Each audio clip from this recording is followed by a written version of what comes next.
It strikes me, Dominic, that the difference between rich and poor is likely to become. I mean, you suggested that in Oregon it was already, or in Canada it was already obvious that could be a huge thing, couldn't it? And I'd like to hear more about that. Well, I think that is a big fault line, and I think that is how we can get the left-leaning politicians more on our side. I mean, some of the more extreme left-wing, for want of a better word, are already on that page, and we need to convince those in the middle ground. And I know you have some parties over here who would fit into that category, who need to be persuaded, don't they? I don't know how you go about that. Anybody have contacts with the political parties, particularly, who might be able to advise? No.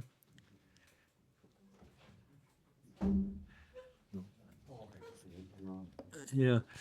It's not obvious. It kind of became obvious listening to you. It's not obvious because the voices in favour of it are all about choice, educated. Esther Ranson. It's not the poor. The poor aren't talking about it. And it's not just the poor. So a very poignant argument that I heard made, I didn't make it initially, but I've adopted it myself, is the little old ladies lying in a hospital bed, in a hospital that's full during the winter pressures. They're better from their illness, more or less. They're waiting for a nursing home bed or a care home bed, one or the other, but they're not available. They're all full, so they're stuck in the beds. They're bed blocking. They're very frail by definition. They're likely to meet the terminally ill criterion that they're not expected to live more than 6 months, perhaps a year at the most. So they're very much in danger of falling into that category. And it'd be so easy for them to, because that generation are so generous. They think of others before themselves, and there'd be no external coercion necessary. They'd coerce themselves almost. Say, yes, look, just bump me off. Let's have this bed for somebody else. So, any comments? No. Don't know. Everybody agrees with everything, so nobody asks questions.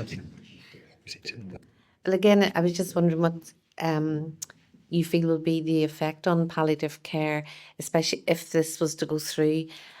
Is there a chance that assisted dying will be forced in under palliative care, say for budgeting, funding, etc.? And what do you think will be the effect of people on patients when staff decide that they must leave because of their conscience? And have people understood the significance of that? Well, there's quite a bit to unpack there. So the first thing, Liam MacArthur, who is a Scottish politician from the Shetland Islands, I think he's brought in his own bill to the Scottish Parliament, which is probably a bit further on the Westminster one, if anything. He gave an address early last week to the Hospice UK conference, which was in Glasgow. He was invited to give the keynote address. And his assumption, from what I've heard, I've not seen the full transcript, I've tried to find it, of his speech, is that in Scotland, it were the hospices that are providing this service. It will put people in a quandary. So there will be people, with a faith background who don't want to have any part of it themselves, who happen to work in a hospice now. If that hospice decides to start doing it, while they may be able to sort of recuse themselves from being involved, it may be that a patient they were looking after, for example, as an ordinary palliative care patient, suddenly decides they want to go for the assisted suicide route. What happens then? Do you abandon them? and that is when it starts to get very, very tricky, very nasty in a way. I think a lot of people will feel they have to move to a jurisdiction where they can practice, where they're not under these sort of pressures. If they're going to stick to their faith and if they're going to work in places where they're expected to take part. And I think that's terrible myself. Fortunately, I'm near retirement age. But I'm not retiring until this is beaten. Just a follow-up question on that. In other countries where assisted suicide has become legal, what specialty primarily has been carrying it out? Well, that is a good question. So in Oregon, which is where Kim Ledbetter wants us to go, if you like, with our assisted suicide system, it's mainly carried out at home. Most hospices in Oregon won't have anything to do with it. So 2/3 of them won't have assisted dying in their hospices.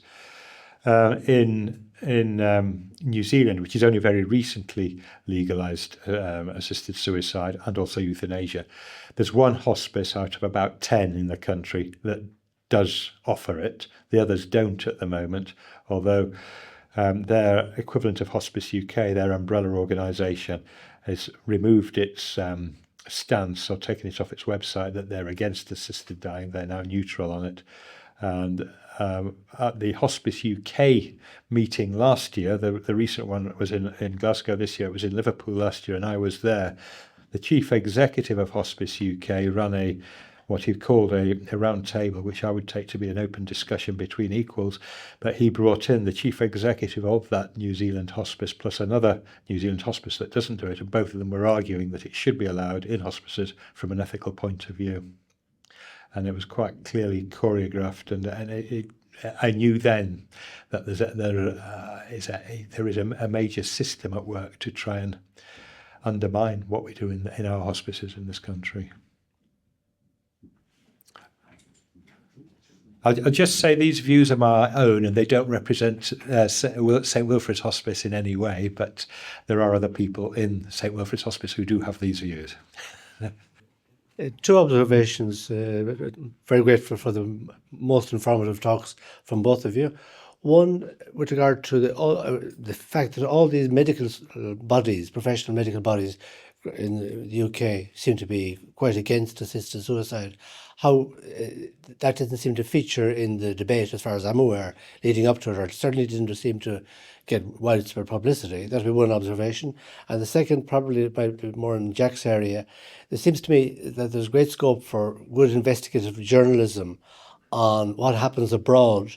For example, the MAID death review in Canada, 23-24.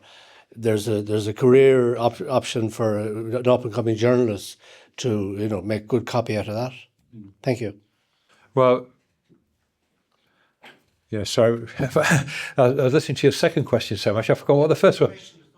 Oh, yes, yeah. So the professional medical associations in Great Britain, or Britain and Northern Ireland, so the BMA, some of them have moved to a position of neutrality in the last few years, and that's been carefully orchestrated by a small group of people within those organisations who I think are part of a wider plan to introduce assisted dying in this country. They know that in Canada, once the Canadian Medical Association moved to a position of neutrality, that it was very easy for government then to pass things because they could say the doctors aren't opposed. So although there are some bodies opposed to it, as I said in my talk, in the UK, and there are some that are neutral, none of them are in favour of it, but actually just being neutral sends a message itself, and more of them are sadly taking a neutral stance. I think the Royal College of Nursing has, the Royal College of Physicians has, I think the Royal College of Psychiatrists did this week, didn't it, if I remember. So there are some stalwarts, the Association for Palliative Medicine, despite having a few people in that organisation who are pushing in favour of it. Most people in the organisation are against it, and the official stance is still against it. The Royal College of General Practitioners is still against it, and the British Geriatric Society is still against it. And they're the ones that actually look after most of the dying people, and they're the ones that should really be listened to.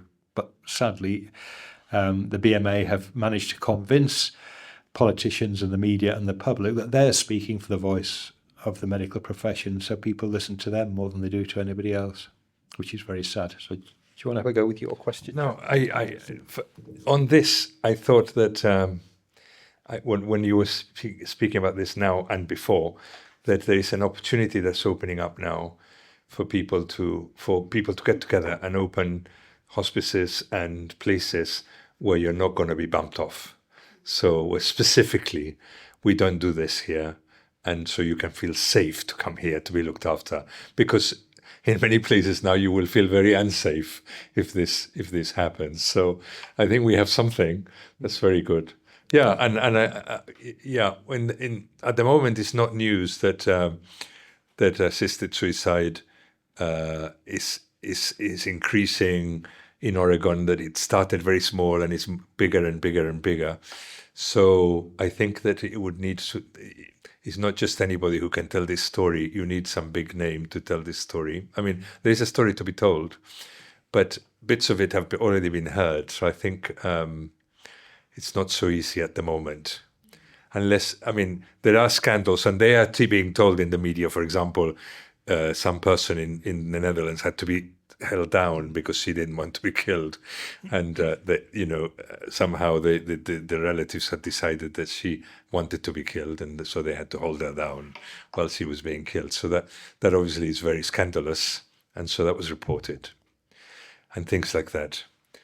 But yeah, I think it would be good if some really important and journalist who writes well could take this on. We could. Yeah, this story there. Maybe it should be a feature film. Yeah, feature film even so. Wow, it's just Yeah, but going back to what Jack was saying about the sort of safe havens, yeah. and there is some mileage in that. I've thought about it, setting up an end-of-life facility. Who would fund it would be one question. I mean, it could be partly private. It could have a pro bono, a sliding scale of fees so that everybody would be welcome. You pay what you can afford. Yeah. That could be done.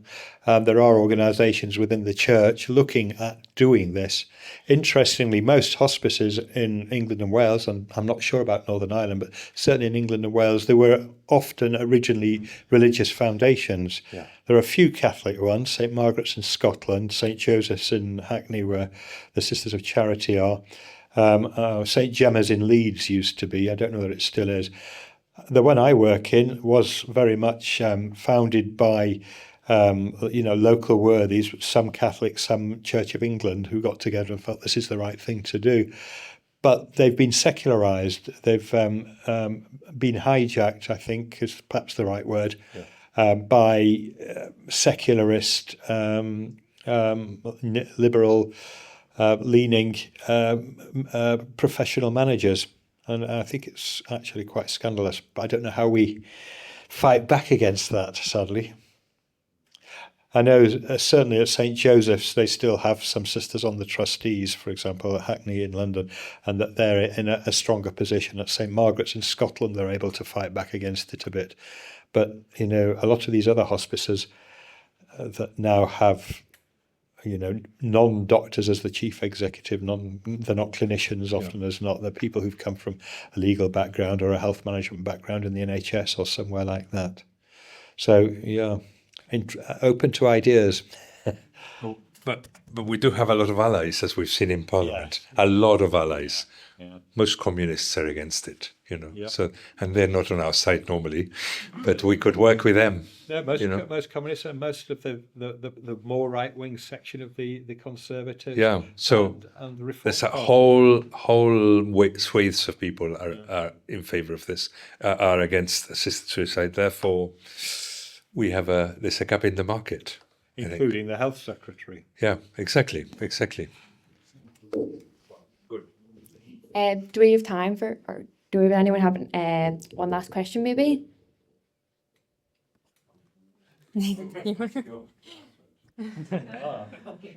Thank you, Dominic and Jack, for a wonderful talk today. I guess my question's more directed towards Jack. I'm finding more in the workplace here that they're talking more.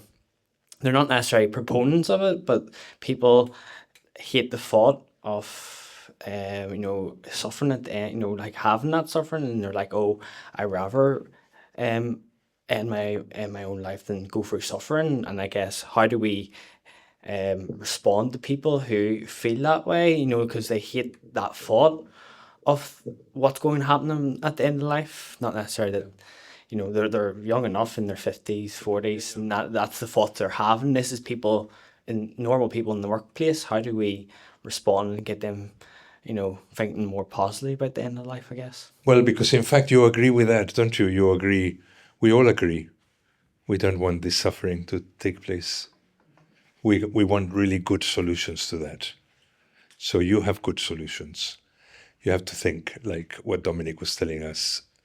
I mean, Charles people Fraser was saying. and what Charles Fraser, we all, but also a lot of it is the love, isn't it? That once you have love, then that overcomes many things. People feel unloved, and therefore the suffering is greatly increased. I had a friend who worked in aesthetics, and he said, I mean, it's probably not exactly 100% correct, but he said, in his experience, he could deal with all the physical pain, all of it, in his opinion. Of course, not the mental pain and not the lack of love. So we want the same thing. We have work to do, talking to each other, talking with everyone else, so that we all walk together. That's a great task for us, I think. I think our biggest problem is social media. Over the last few weeks, for every one person who spoke against it, you had 2 or 3 being interviewed at the same time who were in favour of it. Yes and no. And it makes it even more difficult because, people hear this, it's the usual story, but the more you hear it, the more you believe it. And I Yeah, think sure. that's- Yeah. that- Propaganda, that's- And it's great to hear what you said there about all those people who are sort of backing the fact that we're opposed to it and there's a better way and so on. But I just see that social media is, as with everything, has so much power.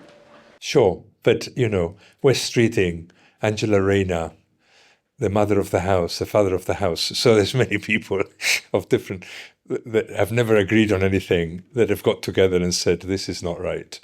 Yeah. And so of course lots of people think the other way. Fine. In fact, we all want the same. This is what I was saying. We want a good result. So it's good that we're talking about it. It's good. So when you hear somebody who's in favor of the legislation, it's your chance to speak, isn't it? Look, I agree with you, that's a problem.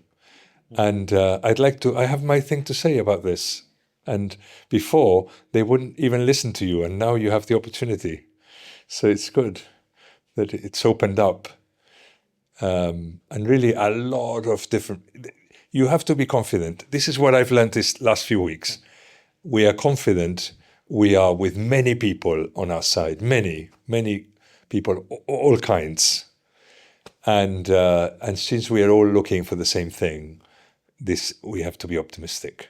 Even if the law is passed, and then we have more work to do.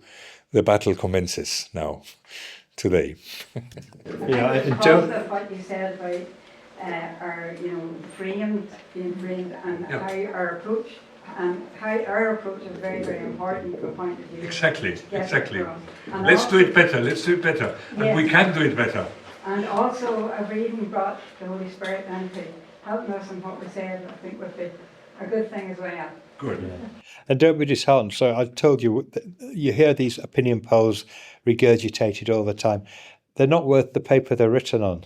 And actually, talking to the MPs in Parliament just this last couple of weeks, a lot of the emails, there were a lot more emails against assisted dying than there were for, a lot more postcards, a lot more people going to meet them. We had a public meeting with my MP in West Sussex, and he invited anybody who wanted to come and talk to him about it to come to that. There were about 60 people in the room, and more than 3/4 spoke against assisted suicide. Only a few spoke in favour of it. They usually spoke from a very personal, having had a very distressing experience, and actually it was quite nice to be able to go and talk to them afterwards and sort of try and tease out what had gone wrong and reassure them about it. And actually the MP did some of that as well. I saw him in a good light that night. So don't be disheartened. No. And I also forgot to mention Gordon Brown, who spoke against it, but also he spoke about these polls. He said, don't believe the polls. Yeah. 75% in favor. No, but when you really ask them, most of those want palliative care to be dealt with first before we pass any law. So it's very different. It's very nuanced, and he's a very, very important person who has a lot of following. So again, I think we have to be optimistic. Right. Thank you. We have to go closing words.